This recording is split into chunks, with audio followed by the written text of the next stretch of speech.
Okay, for part 2, we've got a little 2-mark question. It asks us to determine with reasons, plural, the relationship between vectors, lines A and C.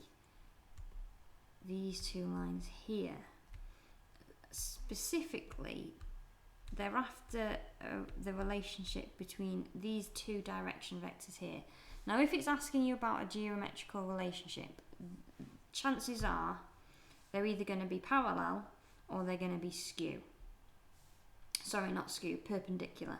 The lines are either going to be parallel or they're going to be perpendicular. They're perpendicular if the dot product is 0, and they're parallel if as we said in part 1, the direction vectors are multiples of each other. And here we've got -1, 2, 2 for A, and for C we've got 2, -4, -4. And this time you can see that they are multiples of each other. If we times this side by -2, we get this side here. So A and C, at the moment, the most we know is that they're multiples.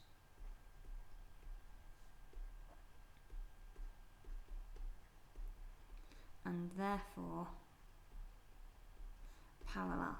But that's not quite enough. That would only get you 1 mark, because at this point we know that they are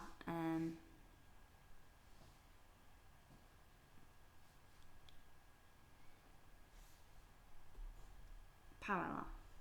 But what we don't know is whether they are on top of each other.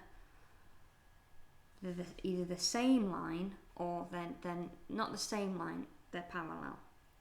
And how do we check that? Well, we need to check that they don't go through any similar points, that they don't share any points. If they shared a point, then they would share every point because they've got the same direction vector, and therefore they'd be the exact same line. So how do we show if they share a point or not? Well, what we can do is, if I rewrite the lines in column form, because I prefer it that way, if we've got vector A here, we've got 1, 4, 1 plus S lots of -1, 2, 2. And for C, we've got -1, 19, 15 plus U lots are 2, -4, -4. So we can pick any value of S and U and check if they share any point whatsoever.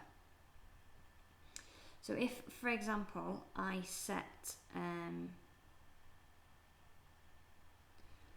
if I set U to be -1/2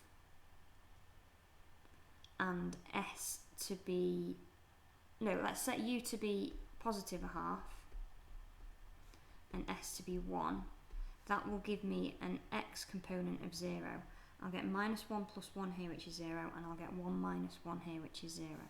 So when S equals 1, A goes through the point 0, 6, 3, but C, when U is 1/2, C goes through the point 0, and it has to be, if they're the same line, has to be 6, 3, because I've got the X component the same. But look what happens, we don't get the same value. We're going to get 17 here, and we're going to get 13 here. So they are not the same line, they're just parallel.